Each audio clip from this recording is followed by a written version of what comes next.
Sáquennos de aquí. Entrevista a María Sima. Nicky Elch.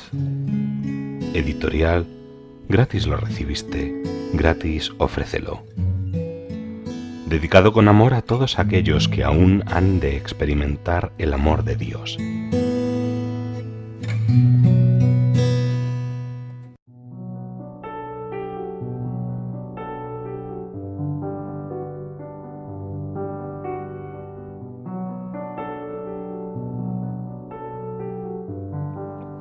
Funerales y tumbas.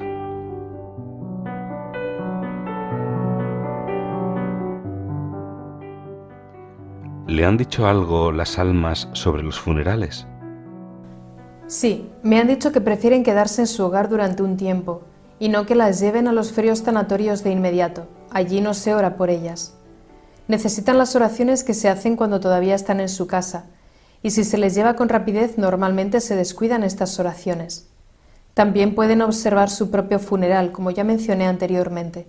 Pueden saber quién está rezando por ellas y quién está allí únicamente por estar. Escuchan lo que decimos aquí sobre ellas. Las lágrimas no les ayudan nada, son necesarias para nuestro consuelo, pero no para el de ellas.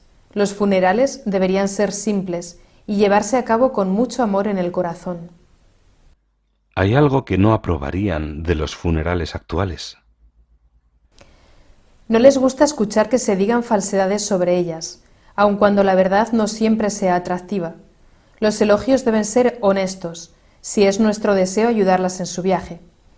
La familia debería reconocer y confesar los pecados de esa alma y ofrecérselos en oración a Jesús, y a las almas no les gustan los funerales pomposos. No les gusta la cremación, ni que sus restos se donen o se vendan a la ciencia o a los hospitales. Es ridículo desparramar las cenizas desde aviones o tirarlas en el océano, y no le hace ningún bien a nadie.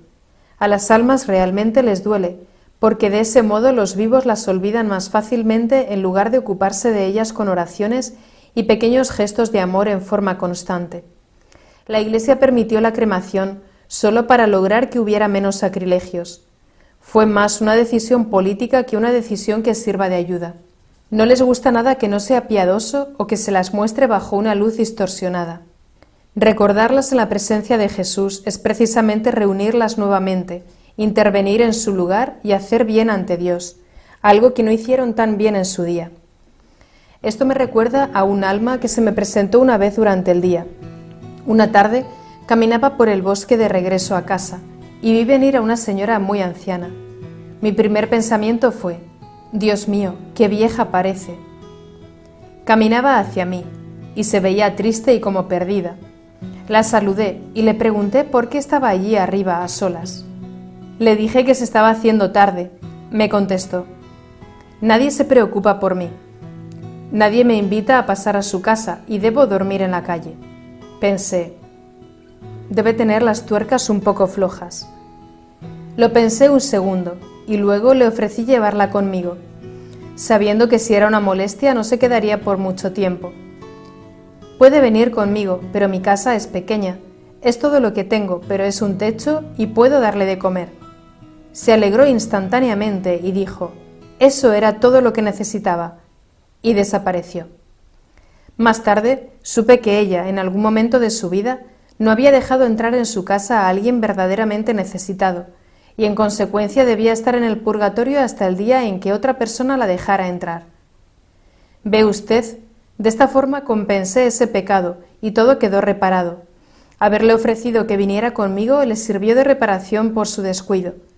Siempre es necesaria la reparación y si no lo hacemos voluntariamente, Dios se encargará de arreglarlo todo para que así sea. ¿Le han mencionado las almas alguna otra práctica de los tanatorios actuales que piensen que no es correcta? Al elegir un tanatorio, lo más seguro es escoger uno en el que sus trabajadores sean cristianos activos y que recen. Esto garantizará que nada no sagrado le ocurra a los restos terrenales de nuestros seres queridos. ¿Y han dicho algo acerca de cómo cuidar la tumba tras el funeral? Sí, También me han hablado al respecto, y esto es muy importante. Las tumbas deben mantenerse humildemente y con amor. Debería echarse agua bendita periódicamente y tener una vela encendida siempre. Las almas del purgatorio lo necesitan y les gusta mucho. También pueden ver quienes visitan sus tumbas. Tales visitas las ayudan a ellas y a nosotros más de lo que pensamos. Hoy en día existen algunos cementerios donde por comodidad la placa conmemorativa se encuentra a ras del suelo para que las cortadoras de césped puedan pasar fácilmente por encima.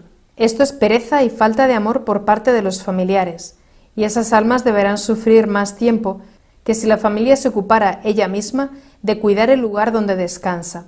Todo pequeño gesto las ayuda y ellas a cambio nos ayudan a nosotros, porque luego intervendrán cuando necesitemos protección o ayuda. Hasta un gesto pequeño como limpiar las ventanas por amor a ellas les hace tanto bien. ¿Y durante cuánto tiempo debemos cuidar las tumbas? Pienso que deberíamos hacerlo durante 3 generaciones por lo menos. Digo esto porque la Biblia dice que los pecados de los padres los expiamos durante 3 o 4 generaciones.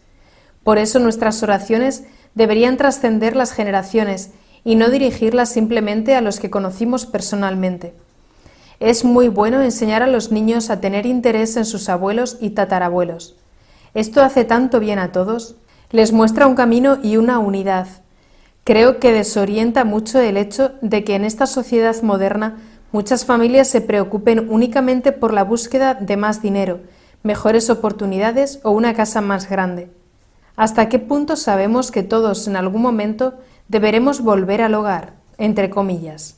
Satanás divide a las familias en todas direcciones dentro de la misma generación y en las intermedias.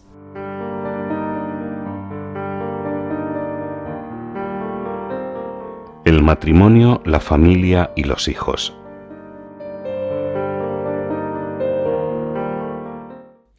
En un matrimonio donde la mujer sufre mucho a manos de su marido o viceversa, ¿está bien que uno deje al otro? Pueden hacerlo, pero ciertamente es mejor que no lo hagan. Deben ofrecérselo todo a Dios. Pero la línea que no se puede cruzar es la del maltrato físico, porque es Dios quien elige a los mártires, no nosotros. Desde una dimensión espiritual, ¿qué beneficios pueden obtener los que se casan por la Iglesia o una pareja que ni siquiera se casa? Tanto la bendición de Dios que se recibe al casarse como los votos matrimoniales, la misa de nupcias y el apoyo de todos los familiares. Todo ello son gracias protectoras tan poderosas que la falta de alguna debilitará notablemente la fortaleza y la unidad de las parejas. Con la bendición de Dios y de la Iglesia, la relación se desarrolla de un modo mucho más sólido y en consecuencia más feliz que si no la hubiera. También tienen lugar cosas similares a lo que veo cuando me visitan las benditas ánimas del purgatorio y que podríamos llamar bilocación. O que un ángel tome la apariencia de uno de los esposos para darle un mensaje al otro. Él o ella verán o escucharán al otro y así recibirán palabras de protección o ayuda. Esto sucede con frecuencia y debe verse como un don maravilloso de Dios a una pareja santa. Ciertamente no sucede cuando se vive juntos en pecado. En esos casos la protección espiritual que tienen es mucho menor. Yo les aconsejaría a esas personas que se alejen del pecado cuanto antes y regresen a la protección de Dios. También es común que un cónyuge fallecido se acerque para acompañar al que aún vive en el momento de la muerte. ¡Qué gran felicidad será para ambos! El amor verdadero, generoso y bendito nunca, nunca muere. Sin embargo, esto sucede únicamente cuando Dios ha bendecido ese matrimonio y siempre está cerca de ellos en la oración y en sus actos de amor generoso. ¿Qué han dicho las almas del purgatorio sobre el divorcio? Han dicho que es uno de los mayores pecados contra Dios. Es algo que hace daño a todos y, por supuesto, sobre todo a los inocentes.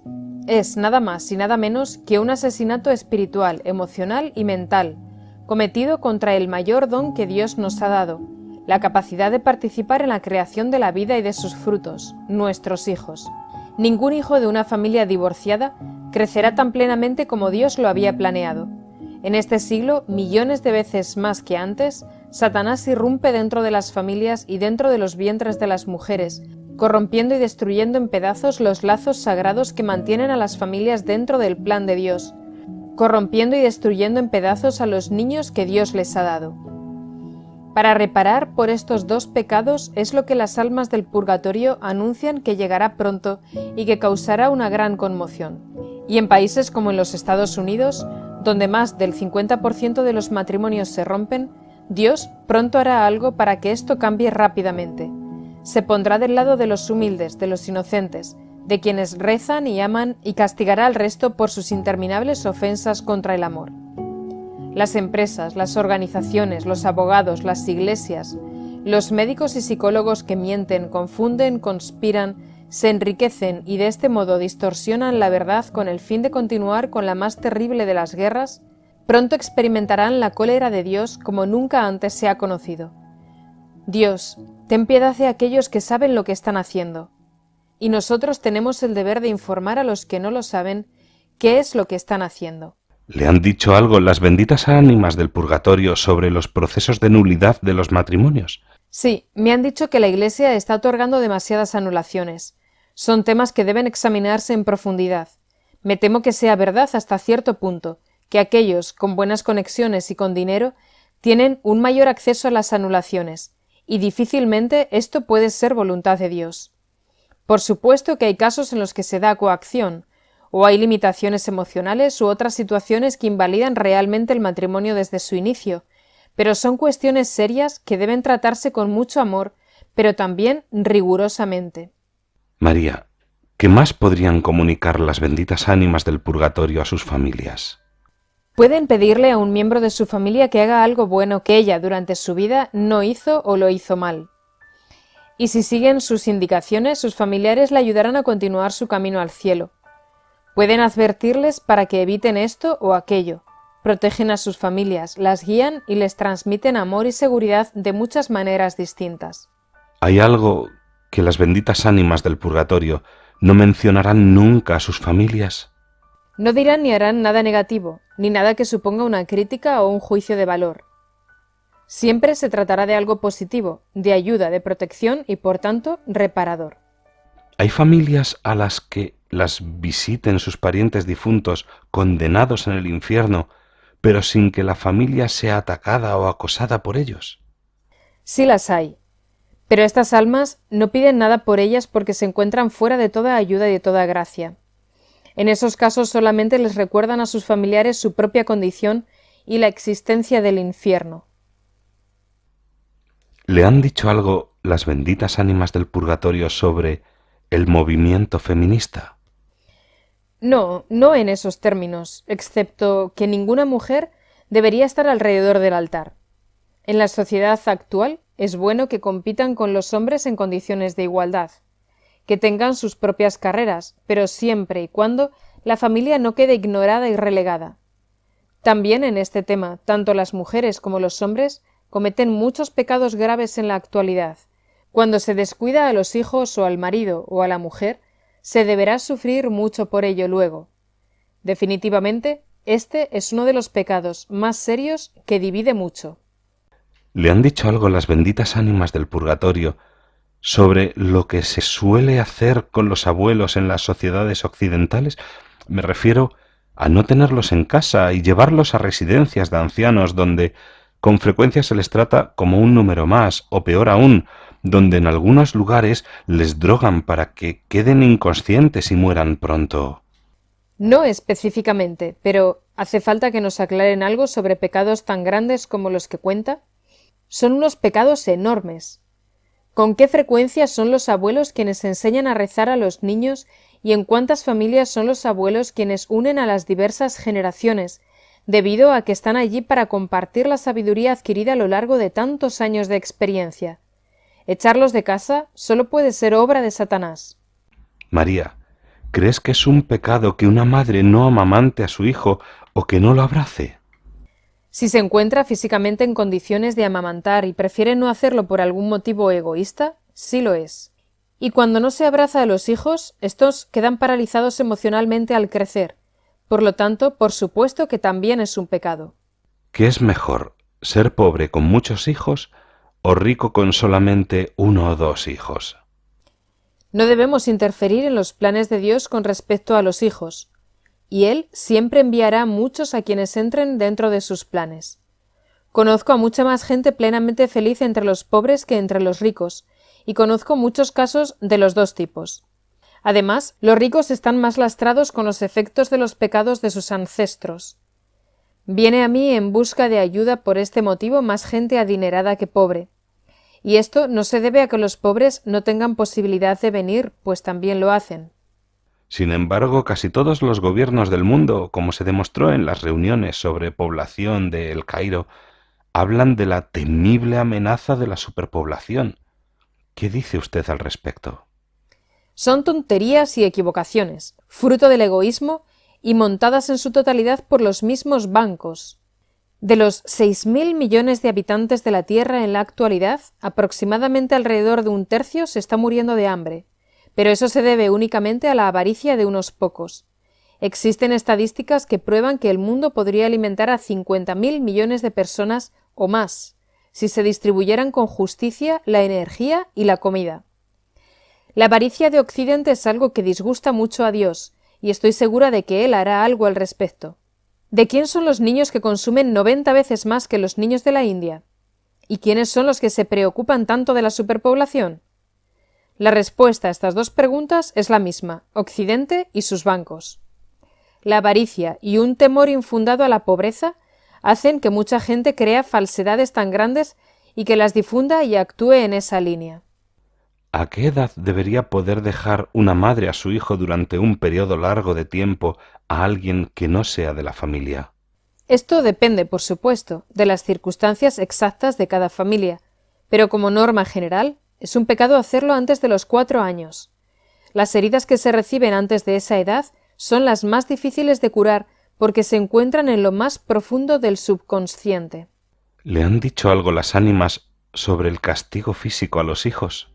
Sí, lo han hecho, y por este asunto me atacó la revista alemana Der Spiegel hace un par de años. Ellos decían que yo estaba a favor de pegar a los hijos. Mentira. Las benditas ánimas del purgatorio han dicho que un cachete puede ser necesario con los hijos muy testarudos y desobedientes. Una pequeña bofetada no es perjudicial, y el niño lo olvidará rápidamente. Pero lo que sí recordará durante largo tiempo, porque queda archivado en su subconsciente, es la consecuencia que conlleva ser testarudo. Por supuesto, esto debe hacerse con moderación, pero si uno no lo hace y espera a que el hijo sea mayor, ya será muy tarde, y los padres sufrirán por culpa de sus hijos.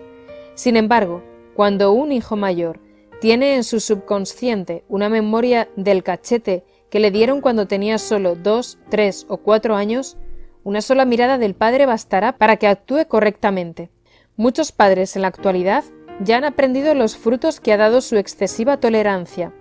La violencia física en el hogar es un gran pecado contra el amor que debería reinar en la familia, pero una disciplina física aplicada con cuidado es una necesidad permitida por Dios en las edades y en los momentos adecuados. El mismo pecado cometido contra un niño pesa mucho más que si fuera contra un adulto. Sí, ciertamente es así. Los pecados contra los niños, si no se reparan rápidamente y de manera adecuada, serán repetidos por el niño como algo aceptable y normal. Esto se debe a que el modelo que suponen los padres es algo muy poderoso y profundamente arraigado en los hijos.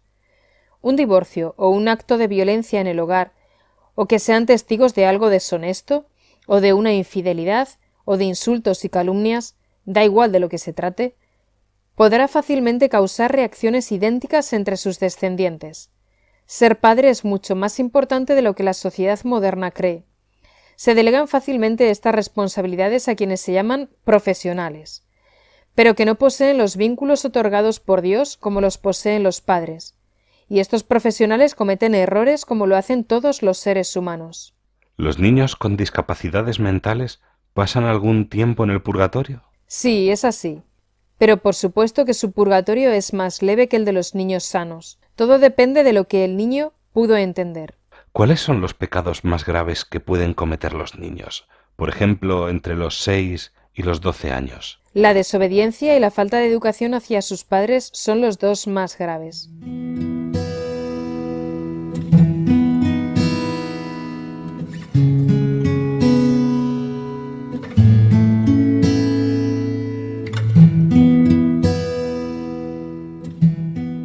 Sáquennos de aquí. Entrevista a María Sima. Nicky Elch. Editorial. Gratis lo recibiste, gratis ofrécelo. Dedicado con amor a todos aquellos que aún han de experimentar el amor de Dios.